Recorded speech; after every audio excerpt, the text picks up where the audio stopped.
عيد مبارك عيد مبارك عيد مبارك عيد عيد مبارك عيد مبارك عيد مبارك عيد عيد مبارك عيد مبارك عيد مبارك عيد عيد مبارك عيد مبارك عيد مبارك عيد. السلام عليكم ورحمة الله وبركاته. እቺ ማይክ ከኔ እጅ ጋር አልተስማማችም ማለት ነው። ማያዘቅቶኝ ነው። ሰላም አለይኩም ወራህመቱላሂ ወበረካቱ። አሁን ሰምታችኋል፣ እስከዛ ድረስ መልሳችኋል ማለት ነው። ኸይር ማሻአላህ። በቅድሚያ ያው ለሁላችሁም አላህ ሱብሓነሁ ወተዓላ እንኳን ለ1447ኛው ዓመተ ሂጅራ የአረፋ በዓል በሰላም አደረሳችሁ። ዒድ ሙባረክ። ከዚህ በመቀጠል እንግዲህ ዛሬ እኔ ለነሲሃ አይደለም አማና ነው አደራ ማለት የሚፈልገውን ነገር ነው ተናግሬ የማልፈው። ለነሲሃ አልተዘጋጀሁም። በጣም ታምራላችሁ። ከየቦታ መሰብሰባችሁ ደግሞ ከሁሉ በላይ እናንተን ልዩ ያደርጋችኋል። መርከዝ ሰላሐዲንም ደግሞ ልዩ ያደርገዋል እዚህ ዞን ላይ ማለት ነው። በተለይ ከሚሴ እንደናንተ ከየ ወረዳ ከየ አካባቢ ከሰሜን ሸዋ እስከ ሰሜን ወሎ ድረስ ከተለያዩ ከተማዎች የመጡትን ተማሪዎች እዚህ ቦታ ላይ በተወዳጁ ኡስታዝ ሙዓዝ መሐመድ እንድትማሩ እዚህ ቦታ ላይ መደረጋችሁ እጅግ ከሚሴ እድለኛ ናት። አልሐምዱሊላህ ረቢል ዓለሚን ቁሉ አልሐምዱሊላህ። ሌላ እኔ አደራ የምላችሁ ነገር እናንተ ልጆች ናችሁ።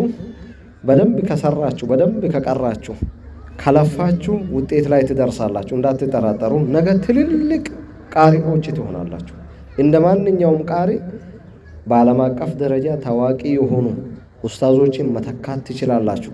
እነ ዶክተር አፊፍን መተካት ትችላላችሁ። እነ ሼክ ሐሰንን መተካት ትችላላችሁ። እነ ኡስታዝ ሙዓዝን መተካት ትችላላችሁ። ልክ እንደነ ኡስታዝ ሙዓዝ ነገ እናንተም ደግሞ በየቦታ መርከዝ ከፍታችሁ የአላህን ቁርአን የአላህን ቃል ታስተምራላችሁ ኢንሻአላህ። ኸይር ማሻአላህ። ይሄን ያህል ካልኩ እናንተ እንደ ልጆች አደራ እምላችሁ ምቾት የለውጥ ጸር ነው። ምቾት እንዳትፈልጉ። ዛሬ ከተመቻችሁ ነገ ትጎሳቆላላችሁ። ዛሬ ምቾትን ከፈለጋችሁ፣ ዛሬ ጥሩ ፍራሽ ላይ መተኛት ካማራችሁ፣ ዛሬ በጊዜ መተኛት ካማራችሁ፣ ዛሬ ጠዋት መነሳት የሚደብራችሁ ከሆነ፣ ዛሬ ቅዝቃዜ የሚፈሩ ከሆነ፣ ዛሬ ከሙቀት የሚሸሹ ከሆነ፣ ዛሬ ከረሃብ የምታመልጡ ከሆነ፣ ዛሬ ከትዕግስት ከሶብር ቁጭ ብሎ የአላህን ቃል ከመቅራት የምትሸሹ ከሆነ ትሸነፋላችሁ። ምቾት ምንድነው? የለውጥ ጸር ነው። ትልቅ እንዳትሆን ያደርጋል። እንቅልፍ የሚወድ ሰው አይሳካለትም። ምግብን አብልጦ የሚወድ ሰው አይሳካለትም። ኳስ እያባረረ የእግሩ ጣት እስከሚያልቅ ድረስ ድንጋይ ምንም ጋር እየተጋጨ ጥፍሩ እስከሚሞሸልቅ ድረስ ኳስ የሚጫወት ሰው አይሳካለትም። ምናልባት በኳሱ ዓለም ሊሆን ይችላል። በዲን በኩል ግን ያኔ ያህል አይሳካለትም። እንድሳካላችሁ ከፈለጋችሁ አደራ የምላችሁ ነገር ከምቾት ራቁ። ይኸው ቀጠንኩ እኮ በጣም መቀጨጭኩ፣ ከቤት ሲመጣ ወፍራም ነበርኩ ምናምን እንደዚህ እያያችሁ ማለት ነው። ነጫጭባሁ ጽድት ብዬ ፍክት ብዬ ነበር የመጣሁ። አሁን ግን እንዳትሉ። ዛሬ እንደናንተ ሶብሮ አምሮበት ተረጋግቶ ከእንቅልፍ ርቆ ከቤተሰብ ርቆ ከሰፈር ጫወታ ከጌም ከስልክ ርቆ የተማረ ልጅ ነገ የሚፈልገውን አይነት ቤተሰብ ይመሰርታል፣ የሚፈልገውን ስልክ ይይዛል፣ የሚፈልገው ሰፈር ላይ ይኖራል፣ በየቦታ ይከበራል። ለምን? አላህ እናንተን ስለሚወዳችሁ። በዛ መንገድ ላይ ከሄዳችሁ አላህ ሱብሓነሁ ወተዓላ አንድም ባሪያ ሲወድ ለጅብሪል ዓለይሂ ሰላም ይናገራል። መሐመድን ወድጃለሁ፣ አሕመድን ወድጃለሁ፣ አንተ ውደድልኝ። ከዚያም ለሌሎች መላእክቶች ጅብሪል መልእክት ያሳልፍ። ከዚያ እስከ ምድር ድረስ ይወርዳል።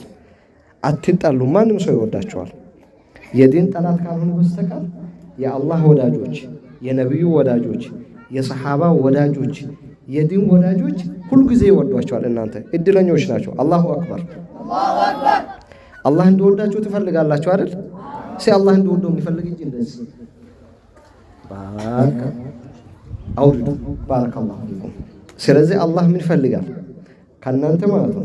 ጠንካራ እንድትሆኑ ይፈልጋል። ነብዩ ሰለላሁ ዐለይሂ ወሰለም አልሙእሚኑ አልቀዊይ ኸይሩን ወአሐቡ ኢለላሂ ሚነል ሙእሚኒ አልደዒፍ ያሉ ይህ ሐዲስ ብዙ ጊዜ ሳይነገራቸው አይቀርም። ጠንካራ አማኝ በደንብ የሚቀራ እንቅልፉን የሚያሸንፍ ትዕግስተኛ የሆነ የማይጣላ ስነ ምግባሩ ያማረ የሆነ ሰው ከሌላው የተሻለና አላህ ዘንድ በጣም ይወደዳል። አንድ ነጭናጫ ካለ አንድ መልካም ጸባይ ያለው ጠንካራ ልጅ ካለ ያንን ጠንካራውን አላህ የሚወደው። ኦኬ። ስለዚህ ምንድነው እናንተ መሆን ያለባችሁ? በጣም ጠንካሮች፣ በጣም ጎበዞች፣ በስነ ምግባራችሁ እጅግ በጣም ያማራችሁ፣ ኡስታዛችሁን የማታሰላችሁ፣ ቤተሰቦችን የማታስቸግሩ ምርጥ ከሆናችሁ አላህ ዘንድ ከማንም በላይ ትወደዳላችሁ። በአላህ ከተወደዳችሁ ምን ይጎልባችኋል ታዲያ? ጀነት እኮ የሚገቡት ረዲየላሁ ዐንሁ ወረዱ ዐንሁ እነዚያ ናቸው። አላህ ከነሱ ስራዎቻቸውን ይወድላቸዋል። ትጋታቸው፣ ልፋታቸው፣ ቅርአታቸው፣ ለሊት እንቅልፍ ማጣታቸው፣ ለዲን ብሎ የሚከፍሉትን የልጅነት እድሜያቸውን አላህ ይወድላቸዋል። ረዲየላሁ ዐንሁም ወረዱ ዐንሁ እነሱም ከአላህ ይወዳሉ። ያኔ ምን ይወርሳሉ? ጀነትን ይወርሳሉ። ጀነትን ይወርሳሉ። ጀነት ነው አይደል የምትፈልጉት? እዚህ ጀነት የምትፈልጉት የማይከለከል አትክልት፣ የማያልቅ ሁልጊዜ ብራ፣ ሁልጊዜ ጥቅምት አውርድ ባረከላህ። ይሄ ነው ጀነት የሚገባ። ይሄ ነው አላህ ሱብሓነሁ ወተዓላ ሁልጊዜ አትክልቱ በቃ ፍሬሽ የሆነበት መብላት ሲፈልግ አጠገብህ ብቻ አፍህ ላይ ይቀርብልሃል። ራሱ ሂደህ እዛ ተሞሸላልቀህ እንትን አታመጣው። ግዢ የለም፣ ድህነት የለም፣ ችግር የለም። ውብ ትሆናላችሁ፣ ያምርባችኋል። እዛ ቦታ ላይ ሁልጊዜ ፍሬሽ ነገር ነው የምትመገቡት፣ አዳዲስ ነገር ጀነት ውስጥ ማለት ነው። ያንን ለማግኘት ወላጆቻችሁን ይዛችሁ ጀነት ለመግባት የቁርአን ሰው መሆን ያስፈልጋል። አህሉል ቁርአን ሁም አህሉላሂ ወኻሰቱ። በምድር ላይ የአላህ ልዩ ቤተሰብ የሚባሉት የቁርአን ቤተሰቦች ናቸው። የአላህ ቤተሰብ መሆን ይገኛል እንዴ? በቀላሉ አይገኝም። ልፋት ይፈልጋልና እናንተ የአላህ ቤተሰብ ሆኑ።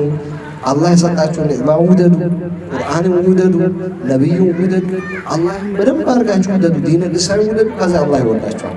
የአላህ ሁኔታ ካገኛችሁ ሁሉ ነገር ጋር በገር ይሆንላችኋል እና በጣም አምሮባችኋል። ከኔ ጋር በሌላ ጊዜ ኢንሻአላህ ሌላ ፕሮግራም ይዤላችሁ እመጣለሁ። ዛሬ ካለው ትንሽ ሰዓት ብዙም ወስጃለሁ። አፉ በሉኝ። በተለይ መድረክ መሪ ሰላም አለይኩም ወራህመቱላሂ ወበረካቱ።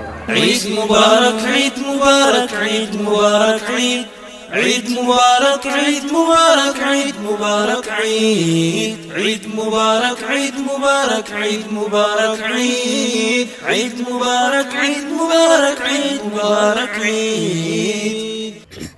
بسم الله والصلاة والسلام على رسول الله صلى الله عليه وسلم. أما بعد، السلام عليكم ورحمة الله وبركاته.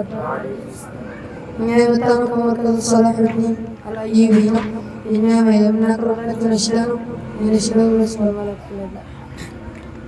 والملك الذي بلا أب وهم لا أكل لا شرب ولا نوم لهم تفصيل عشر منهم جبريل ميكال إسرافيل عزرائيل مكرنكير ورقيب وكذا عتيد مالك ورضوان اهتدى أربعة من كتب تفصيلها توراة موسى بالهدى تنزيلها زبور داود وإنجيل على عيسى وفرقان على خير الملا وصحف الخليل والكليم فيها كلام الحكم العليم وكل ما نبي الرسول فحقه التسليم والقبول إيماننا بيوم آخر وجب وكل ما كان به من العجب فضيلة في ذكر وقت الواجب بما على مكلف من واجب نبينا محمد قد أرسل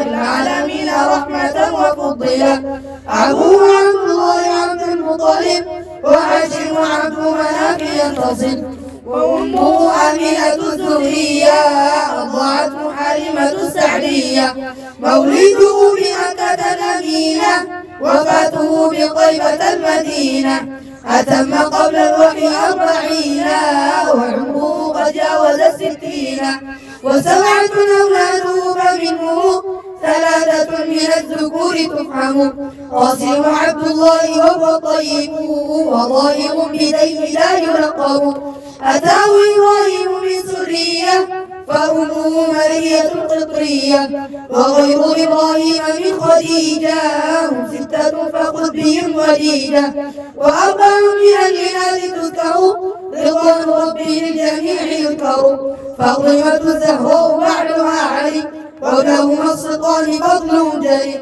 فزينب وبعدها رقية وأم كلثوم زكريا فزينب وبعدها رقية وأم كلثوم زكريا. السلام عليكم ورحمة الله. عيد مبارك عيد مبارك عيد مبارك عيد عيد مبارك عيد مبارك عيد مبارك عيد عيد مبارك عيد مبارك عيد مبارك عيد عيد مبارك عيد مبارك عيد مبارك عيد